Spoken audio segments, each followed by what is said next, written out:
내 너를 위하여 이 시간 말씀에는 금산예천교회 이영 목사님이십니다. 오늘 소개할 성경의 인물은 모세입니다. 먼저 출애굽기 2장 10절을 읽겠습니다. 그 아이가 자라매 바로의 딸에게로 데려가니 그의 아들이 되니라. 그가 그 이름을 모세라 하여 가로되 이는 내가 그를 물에서 건져내었음이라. 아멘. 모세는 레위 지파 출신으로서 아므람과 요게벳의 아들로 태어났습니다. 그리고 아론은 그의 형이었으며 미리암은 그의 누이였습니다. 당시 이스라엘 민족은 애굽에서 종살이하고 있었으므로 모세는 애굽에서 태어난 것입니다. 여기서 모세의 특징을 먼저 요약해 본다면, 첫째, 그는 이스라엘을 애굽에서 건져내기 위해 하나님께서 예비하신 종이었으며, 둘째, 모세는 구약과 율법을 대표하는 인물로서, 셋째, 그의 사역은 여러 방면에서 예수 그리스도를 예표하는 것이었습니다. 모세라는 이름은 물에서, 즉 사망에서 건져낸다는 뜻이 포함되어 있으며, 예수라는 이름에는 백성들을 죄에서 건져낸다는 뜻이 들어 있습니다.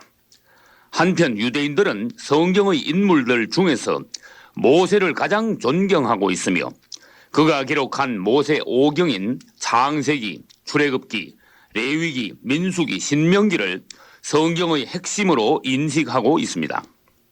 그 결과 유대인들은 신약 성경을 읽지 않고 구약과 율법에 치우친 유대교를 형성하게 되었고, 결국 그들은 오늘날까지도 예수 그리스도를 믿지 않고 있는 것입니다. 모세가 애굽에서 태어날 당시 이스라엘의 번식이 너무나 왕성하여 애굽 사람들은 두려움을 느끼게 되었습니다. 그래서 애굽의 바로 왕은 산파들에게 명하여 이스라엘의 아기들이 태어날 때 여자는 살려두고 남자는 다 죽이라고 명하였습니다. 그러나 이것은 이스라엘의 구원자가 태어날 것을 알고 있던 사탄이 미리 그것을 차단하기 위해 조치한 것이었습니다. 마찬가지로 예수께서 베들레헴에서 나셨을 때도 사탄은 그분의 오심을 막기 위해 헤롯 왕을 통하여 베들레헴 근처의 갓난 아이들을 죽이게 했던 것입니다. 모세의 어머니는 모세를 낳아서 석 달 동안 숨겨서 키웠습니다. 그러나 애굽 군인들이 매일 집집마다 뒤지고 다니며 이스라엘의 남자 아기들을 찾아 죽이고 있었으므로 마침내 모세의 어머니는 하나님의 손에 모세를 부탁하며 갈대 상자에 그를 담아서 나일 강물에 띄워 보냈습니다. 그러자 하나님의 역사하심으로 모세는 바로 왕의 딸에게 발견되고 이후 40년간 애굽의 궁중에서 애굽의 왕자로 성장하게 되었습니다. 당신도 도저히 해결할 수 없는 문제들을 만났을 때 모세의 어머니처럼 그것을 하나님의 손에 부탁한다면 하나님께서 기적을 보여주실 것입니다.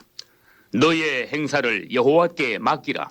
그리하면 너의 경영하는 것이 이루리라. 아멘. 이제 모세가 40세가 되자 그는 자신의 민족 이스라엘이 고난받는 것을 보고 스스로 그들을 구원하고자 일어났습니다. 그러나 혈기만 왕성했던 그는 애굽 사람을 죽이게 되었고, 그로 인해 민족도 애굽도 버리고 단신으로 미디안 광야에 도망가는 신세가 되고 말았습니다. 사람이 하나님의 일을 하기 위해서는 사명감에 불타는 의지와 열심만 있어서는 안 되며 반드시 하나님의 손을 통과하여 하나님의 사람으로 익어가야 하나님께서 쓰실 수 있는 것입니다.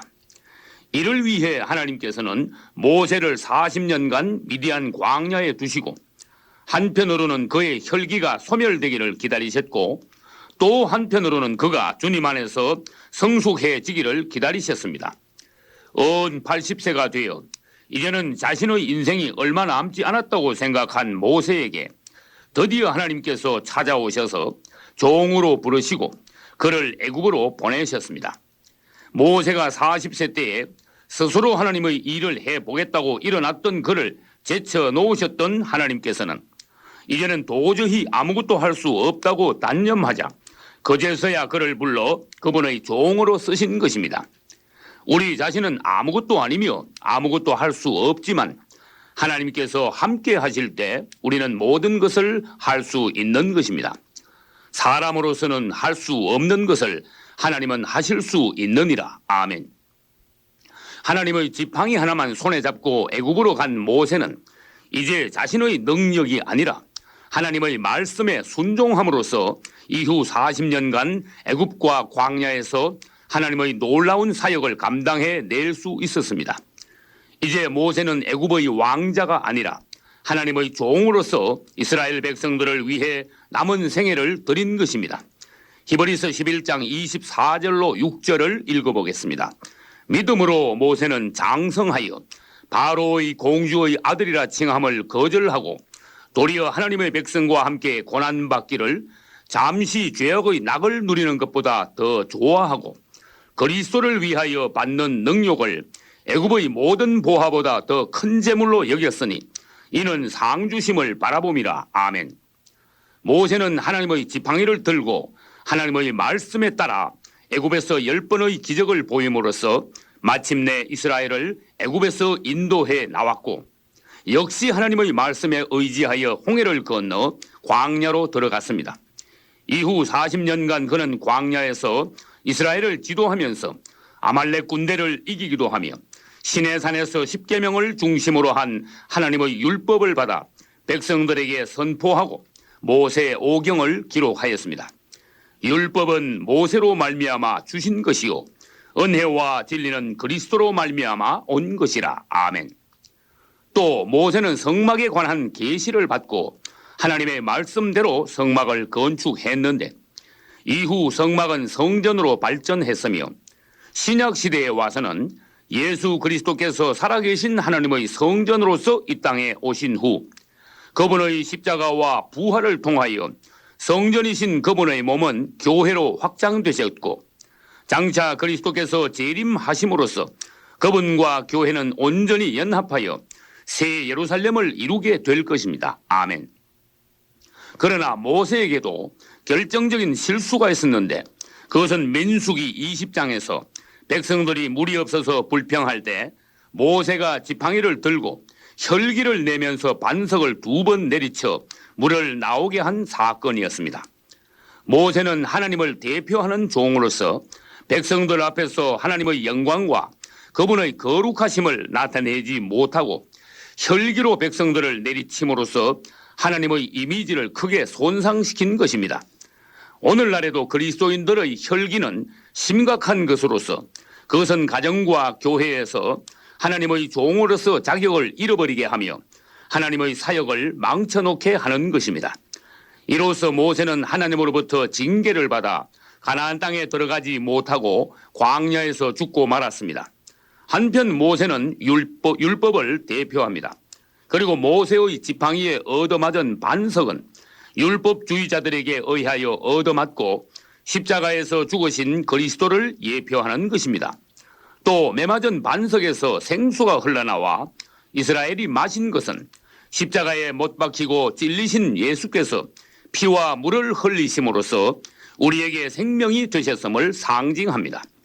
우리 조상들이 모세에게 속하여 다 같은 신령한 음료를 마셨으니 이는 저희를 따르는 신령한 반석으로부터 마셨음에 그 반석은 곧 그리스도시라. 아멘. 모세가 하나님의 큰 종이면서도 가나안 땅에는 들어가지 못한 것은 무엇을 나타내는 것입니까? 그것은 우리가 율법으로는 구원받을 수 없으며 모세가 인계한 여호수아 즉 예수 그리스도를 믿음으로써 우리가 천국에 들어갈 수 있음을 나타내는 것입니다. 마지막으로 모세를 위한 5명의 여인들에 관하여 잠시 보겠습니다. 첫째, 모세의 어머니는 모세를 낳고 양육하여 그를 하나님께 맡겨 드렸습니다. 둘째, 히브리 산파는 모세가 태어났을 때 바로 왕의 명령을 무서워하지 않고 모세를 살려주었습니다. 셋째, 모세의 누이 미리암은 나일 강물에 띄운 모세를 따라가서 바로의 공주에게 모세의 어머니를 유모로 연결해 주었습니다. 넷째, 바로의 공주는 모세를 건져 양자로 삼고 40년간 그를 양육하며 교육하였습니다. 다섯째, 모세의 아내 십보라는 평생 그늘에서 모세를 보필하며 하나님의 사역을 감당할 수 있게 하였습니다. 이로써 오늘날에도 하나님의 종들과 교회를 위하여 자매들의 섬김과 봉사의 중요성을 인식할 수 있는 것입니다. 주 예수여, 우리 교회에도 이 같은 하나님의 자매들을 보내주소서. 아멘.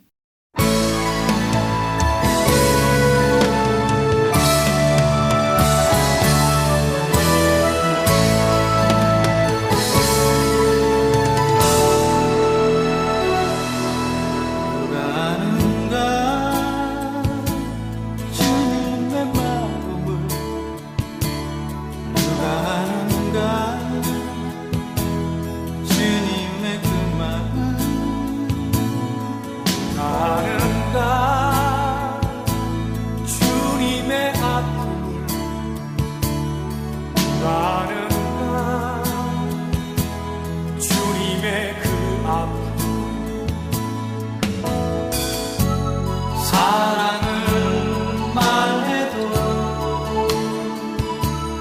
이해하지 못하고 소망을 말해도 외면하는 사람들. 그러나 주님은 진실로 사랑하고 그 사랑 인하여 눈물 흘려 온 사람. 그는 안다네 주님의 아픔을. 그는 안다네 주님의 마음을.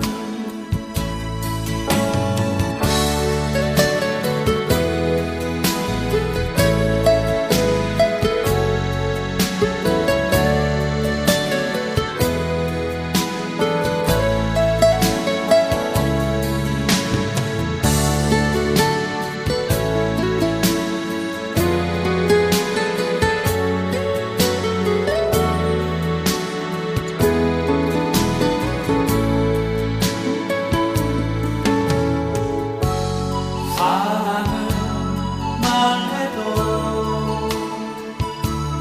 이해하지 못하